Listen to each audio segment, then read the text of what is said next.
आज पूजा कल कोई दूजा। दिल चाहता है मूवी में आमिर का डायलॉग, आज पूजा कल कोई दूजा। आज 2 दशक बाद यह होता हुआ दिख रहा है। एक घर जिसके अंदर सारी लड़कियां 7 लड़कों के साथ रहेंगी, जिस घर का नाम दिया गया टेम्पर हाउस। एक और घर जिसमें सारे लड़के 7 लड़कियों के साथ रहेंगे, केवल 7 ही नहीं रहेंगे।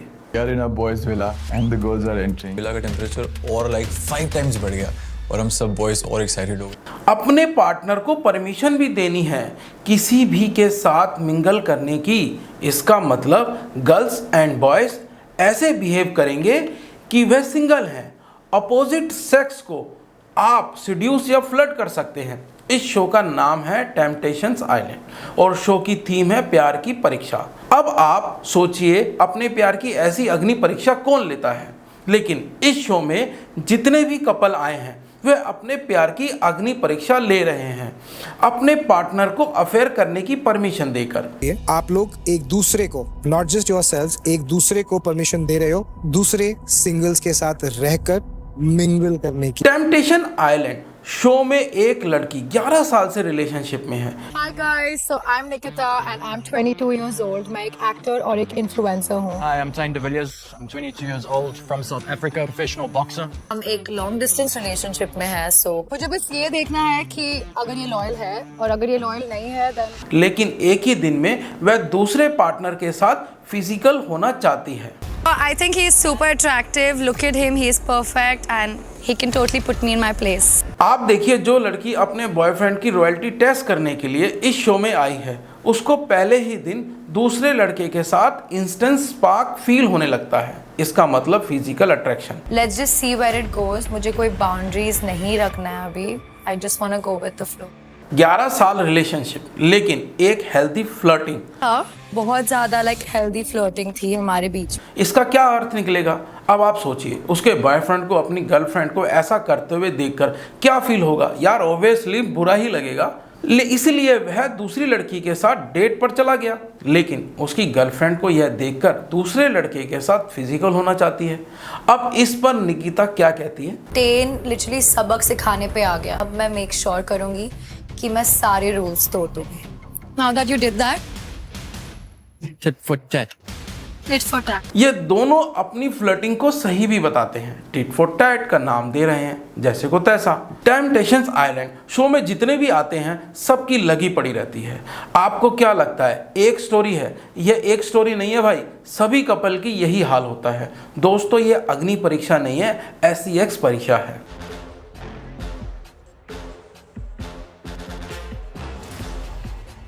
वन मोर रियलिटी शो जिसका नाम लव स्कूल। दोस्तों, इस शो के अंदर ऐसे कपल आते हैं जिनका झगड़ा विवाद प्रॉब्लम चल रही होती है।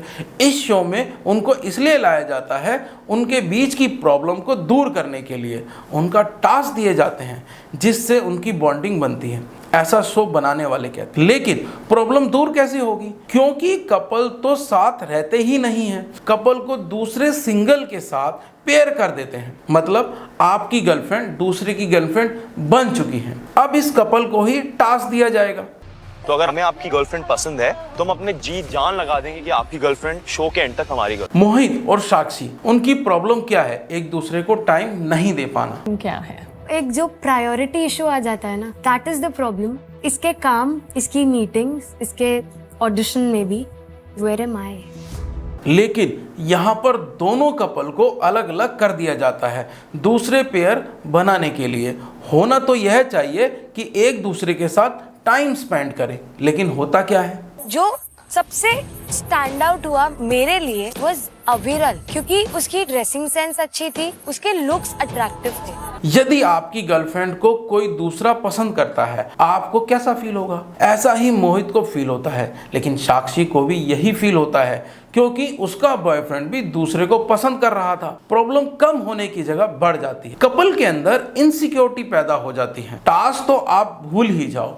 शो के हिसाब से समझा जाए तो क्रॉस पेयरिंग करके कपल की प्रॉब्लम को सॉर्ट आउट करते हैं। आप देख ही रहे हैं कैसे। टेम्पटेशंस आने, लव स्कूल, MTV नेक्स्ट और एक्स्ट, स्प्लिट विला, जिनकी थीम ऑलमोस्ट सेम ही है। ऐसे बहुत से शो हैं जो आज चल रहे हैं जिनकी पॉपुलैरिटी जेन जी के अंदर बहुत ज़्यादा है। टेम्पटेशन आइलैंड इंडिया में 14 मिलियन व्यूअर देखते हैं एंड यह OTT में 5th हाईएस्ट वॉच शो है। इसका असर हमारी सोसाइटी और कल्चर पर भी अब दिखने लगा है।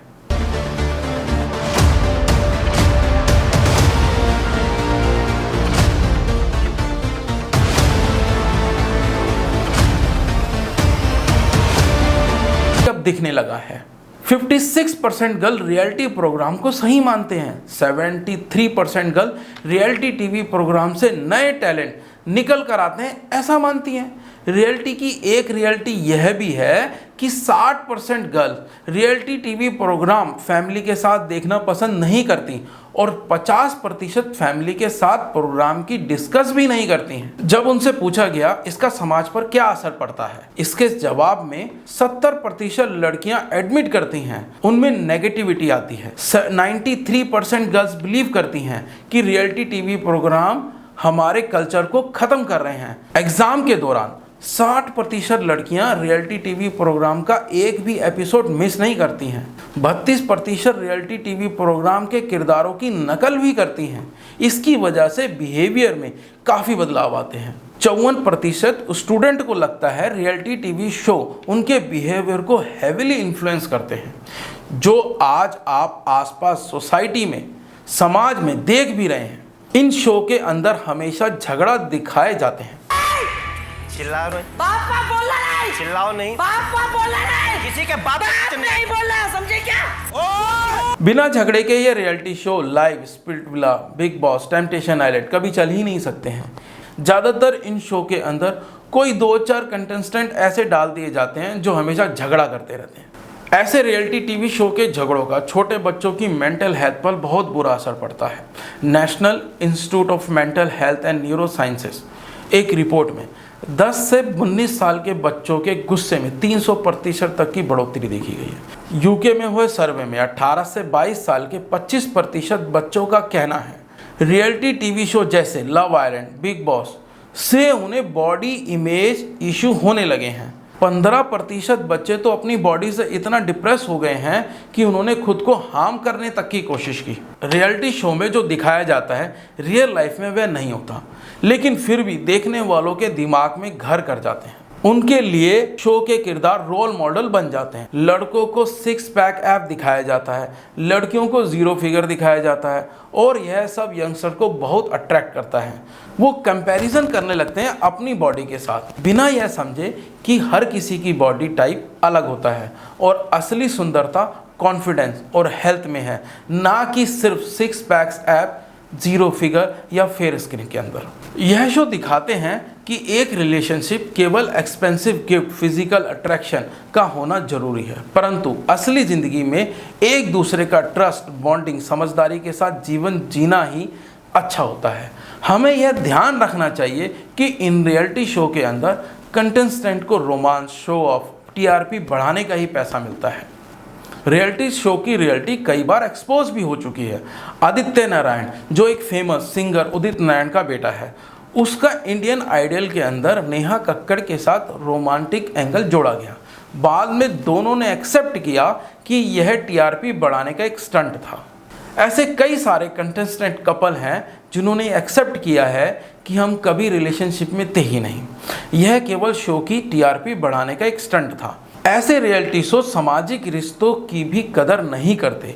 बिग बॉस 12 में गुरु शिष्य के रिश्तों को भी तार तार करके रख दिया गया। सलीन माथुर स्टेज पर आती हैं और कहती हैं कि मैं 3.5 साल से अनूप जलोटा जी के साथ रिलेशनशिप में हूँ। बॉस मैं अपने पार्टनर के साथ आ रही हूँ, जिनके साथ मैं 3.5 साल से रिलेशनशिप में हूँ।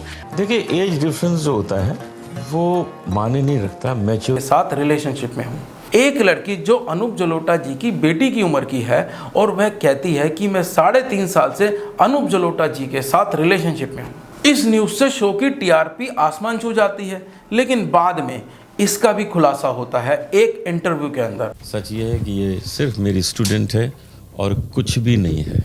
तो जो स्टूडेंट है वो बहुत ही पवित्र रिश्ता होता है गुरु का और शिष्य का, ये वैसे ही है। हम इसको संगीत आज भी सिखाते हैं, पहले भी सिखाते थे, और अब जो फिल्म हम लोग कर रहे हैं इसमें भी इसी रिश्ते की बात की गई। अनूप जलोटा जी बताते हैं जसलीन माथुर उनकी शिष्या है उन दोनों के गुरु शिष्य के संबंध हैं। मैं उसे संगीत सिखाता हूँ। जब आप बताइए, इस तरह की रियलिटी शो ने सामाजिक ताने बाने को भी तार तार करके रख दिया। जसलीन माथुर का कहना था कि वह एक फ्रैंक था, दोनों शो के अंदर कपल की तरह बिहेव करते हैं, लेकिन जैसे ही शो ख़त्म होता है उनकी सच्चाई भी सामने आ जाती है। मनी और फेमस होने के लिए यह सब कुछ भी कर देते हैं। ऐसे एक दो एग्जाम्पल नहीं है, कई एग्जाम्पल हैं। कई कंटेस्टेंट ने अपनी इंटरव्यू में रियलिटी शो को खुद ही एक्सपोज भी किया है। स्प्लिट विला 5 में कशिश कपूर और दिग्विजय राठी के साथ एक कंट्रोवर्सी हुई थी। कशिश कपूर को 10 लाख रुपए दिए गए थे एलिमिनेट करवाने के लिए। करण छाबड़ा स्प्लिट विला, तरुण वीरानी स्प्लिट विला का होस्ट, सिंगर शान ने तक ने इंटरव्यू में कहा है कि reality show including singing and dancing reality show scripted होते हैं। शो की टीआरपी बढ़ाना होता है। केवल यहाँ तक कि शो के जज जो रिएक्शन देते हैं वह भी स्क्रिप्टेड होते हैं। ऐसे स्क्रिप्टेड शो को अपने दिमाग में ना चलने दें। आज हालात ऐसे हो गए हैं कि लोग रियल लव नहीं, वायरल लव ढूंढ रहे हैं। हुकअप, सिचुएशनशिप, पॉकेटिंग, बेंचिंग जैसे रिलेशनशिप कॉमन होते जा रहे हैं।